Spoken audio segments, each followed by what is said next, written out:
करोड़ का इनाम हो। मतलब देश की सुरक्षा एजेंसी उस व्यक्ति को ढूंढने के लिए 1 करोड़ खर्च करने को तैयार हो। पहले 45 लाख था, उसके बाद 1 करोड़ रुपए।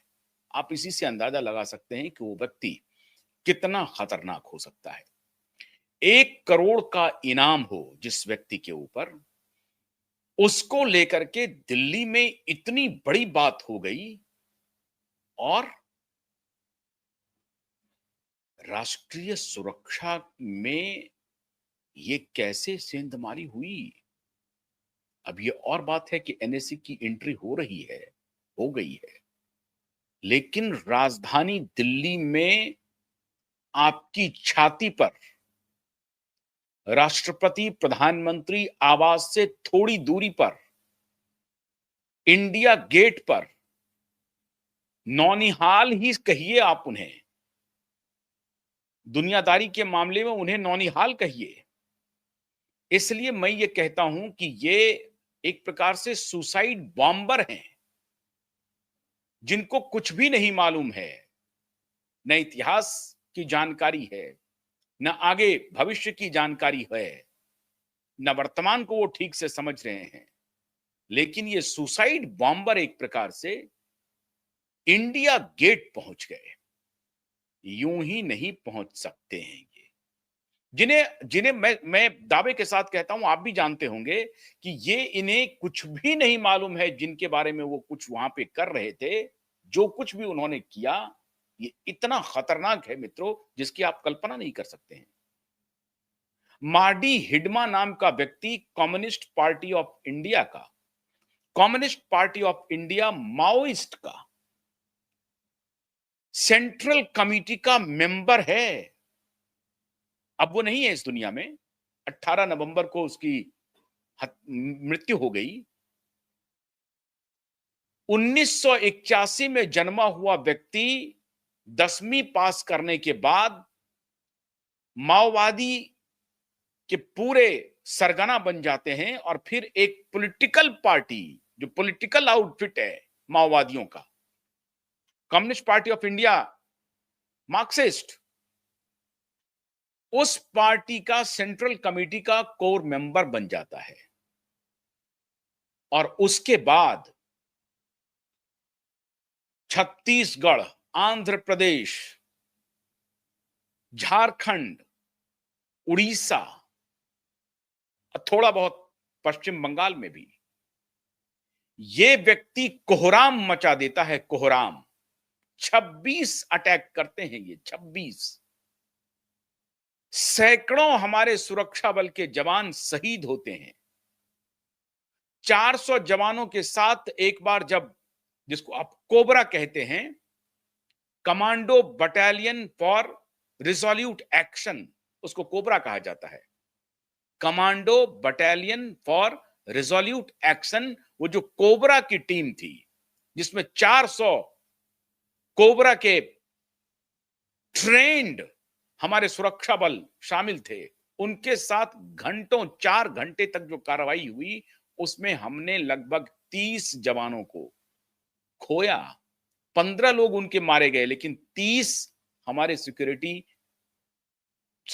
के जो जवान हैं वो शहीद हुए। और ऐसा एक बार नहीं है, 2013 का जो सबसे भयानक हमला था, जिसमें नेता कांग्रेस पार्टी का पूरा, समझिए, छत्तीसगढ़ का कुनबा खत्म हो गया, ये सब ऑर्केस्ट्रेटेड था।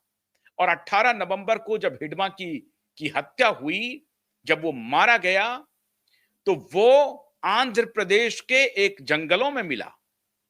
और वहां इस तरह की फाइट होती है सुरक्षा बलों के साथ, और उसके साथ न सिर्फ हिडमा मारा जाता है, बल्कि हिडमा की पत्नी भी मारी जाती है, राजे, जिसको रजक्का कहते हैं, रजक्का के नाम से मशहूर थी। और हिडमा और राजे की एक साथ एक चिता में अंतिम संस्कार होता है, एक ही चिता में। और उसको कवर करने के लिए देश के नामी पत्रकार सब वहां पहुंचते हैं, छुपे हुए। वो आप कई यूट्यूब पर देखे होंगे। और उसके इस अंतिम संस्कार को सोशल मीडिया पर शहीद के रूप में शेयर किया जाता है। भारत कोई राजतंत्र नहीं है, भारत जनतंत्र है। और जिस पार्टी की सेंट्रल कमेटी का वो मेंबर है, वो चुनाव लड़ता है, सीपीआईएम। भारत के संविधान के तहत वो चुनाव लड़ता है। और अगर भारत के संविधान में उसको भरोसा नहीं है, तो फिर वो चुनाव क्यों लड़ता है? Communist party of India, Marxist जो है, वो चुनाव क्यों लड़ता है? उसी पार्टी का माओवादी का ये सेंट्रल कमिटी का मेंबर रहा है हिडमा। और हिडमा के ऊपर 1 करोड़ का इनाम है।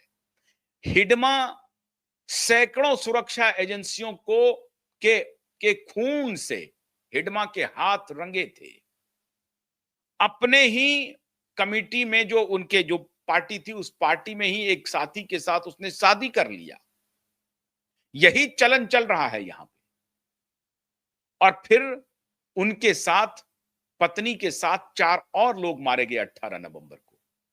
यह भारतीय सुरक्षा एजेंसी की बहुत बड़ी जीत थी। और नक्सल मिटाने का जो अभियान भारत सरकार है, उसमें आप समझिए एक माइलस्टोन था। इतने खूंखार स्ट्रैटेजिस्ट माओवादियों की किस प्रकार से सुरक्षा एजेंसियों ने उसको मौत के घाट उतारा। ये बहुत बड़ी उपलब्धि थी, जिन्होंने हमारे ट्रेंड सैकड़ों सुरक्षा एजेंसियों को मौत के घाट उतार दिया था। उसको आखिर में हमारे कोबरा ऑपरेशन में और स्पेशल ऑपरेशन में हिडमा को मार गिराया गया। लेकिन हिडमा को जंगल में तो मार गिराया गया, लेकिन कंक्रीट के जंगल में हजारों लोगों की भीड़ में कितने हिडमा जिंदा हैं, ये सोचने वाली बात है। आज मैं आपको उस विश्वविद्यालय का फर्स्ट हैंड अकाउंट दे रहा हूं कि उस विश्वविद्यालय में चल क्या रहा है। अब एनएसए के निशाने पर ये सारे विश्वविद्यालय, न सिर्फ राष्ट्रीय राजधानी क्षेत्र का एक मशहूर विश्वविद्यालय जिसे आप जवाहरलाल नेहरू विश्वविद्यालय के रूप में जानते हैं, न सिर्फ वो है, बल्कि पश्चिम बंगाल का बहुत 1-2 यूनिवर्सिटी और है, जिसमें जादवपुर यूनिवर्सिटी है, कोलकाता यूनिवर्सिटी है, और हैदराबाद में भी 1-2 यूनिवर्सिटी है जहां इस तरह के ऑपरेशंस चल रहे हैं। उड़ीसा में इस तरह के ऑपरेशन चल रहे हैं। एजुकेशनल इंस्टीट्यूशंस में हिडमा का स्वरूप मौजूद हो गया है। ये जो दिल्ली में जो